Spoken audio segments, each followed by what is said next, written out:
Hello दोस्तों, स्वागत है आप सभी का ई पाटिया के करंट अफेयर्स के सेशंस में। आज के हमारे वीडियो का टॉपिक है international bank for reconstruction and development, जिसे IBRD कहा जाता है। इस वीडियो में हम जानने की कोशिश करेंगे कि दरअसल ये इंस्टीट्यूशन है क्या, ये किस तरीके से काम करता है और इसके फंक्शंस किस तरीके से होते हैं। चलिए आज का चैप्टर या फिर आज का वीडियो शुरू करते हैं। सबसे पहली चीज़ के international bank for reconstruction and development यानी कि IBRD ये है क्या। देखिए, it is an international financial institution. जाहिर सी बात है कि जब हम इसे बैंक कहते हैं तो एक फाइनेंशियल इंस्टीट्यूशन ही है। It was established in 1944 and headquartered in Washington DC, United states. That is the lending arm of world bank group. देखिए, जितने भी इंपॉर्टेंट ऑर्गेनाइजेशंस, चाहे वो यूनाइटेड नेशंस हो, वर्ल्ड बैंक हो या फिर IMF जैसे इम्पॉर्टेंट इंस्टीट्यूशंस क्यों ना हो, वो सभी 1944 1950s के बीच ही हुए हैं। क्योंकि 1940s में जो है वर्ल्ड वॉर सेकेंड हुआ था और जो जिस तरीके का डैमेज उस वक्त दुनिया को हुआ था, तो वर्ल्ड लीडर्स जो थे उस वक्त के, उन्हें पता था कि हमें एक नए इकोनॉमिक ऑर्डर को लाना है, हमें एक नए इकोनॉमिक सिस्टम को फॉलो करना है जिसमें डेवलपिंग और नॉन डेवलप्ड या फिर अंडर डेवलप्ड कंट्रीज़ को जो है हम साथ लेकर चले। यानी कि इंडिया जैसे जो नए नए इंडिपेंडेंट स्टेट्स थे, उनके लिए भी जो है चाहिए था कि हम एक ग्लोबल ऑर्डर बनाएं जिसमें सभी के लिए इकोनॉमिक एनरिचमेंट हो। तो international bank of reconstruction and development भी जो था इसी आइडियल्स के तहत बनाया गया था कि वर्ल्ड वॉर 2 में जो है जो डेवस्टेट हुए थे कंट्रीज़, जो हार गए थे या फिर जो उस वक्त के कंट्रीज जो सबसे हार्ड हिट थे, उन्हें रिकंस्ट्रक्शन के लिए मदद करने के लिए इस इंस्टीट्यूशन को बनाया गया। The IBRD offers loans to middle income developing countries. तो अभी हमने देखा कि नए नए जो डेवलपिंग कंट्रीज या फिर नॉन डेवलप्ड कंट्रीज उस वक्त थे, क्योंकि ज़्यादातर 1940s में जो था वो अभी कई कंट्रीज़ को इंडिपेंडेंस भी नहीं मिला था। इंडिया को 1947 में इंडिपेंडेंस मिला, which was years after the establishment of this institution. तो कहीं ना कहीं मिडिल इनकम के जो नए नए डेवलपिंग कंट्रीज़ थे, उन्हें मदद करने के लिए IBRD को बनाया गया। The IBRD is the first of the 5 member institutions that compose World Bank Group। तो World Bank Group जो है वो 5 member institutions का ऑर्गेनाइजेशन है। तो उसमें से सबसे इंपॉर्टेंट और जो लेंडिंग आर्म है वर्ल्ड बैंक का, उसे IBRD कहते हैं।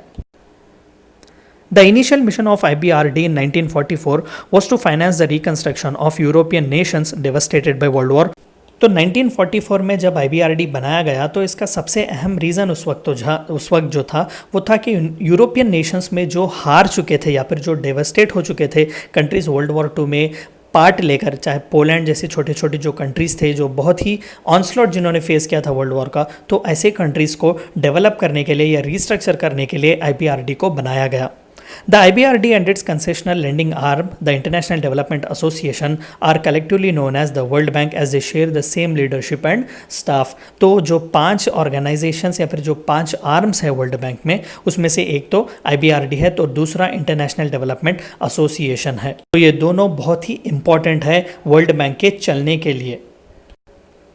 The IBRD is owned and governed by its 189 members। तो देखिए, IBRD का मेंबरशिप 189 है, यूनाइटेड नेशंस का मेंबरशिप 193 है। तो देखिए, next to United States it is one of the most influential and one of the most powerful organisations with each country representated on the board of governors. तो देखिए, हर country का जो है एक रिप्रेजेंटेशन दिया जा रहा है बोर्ड ऑफ गवर्नर्स में।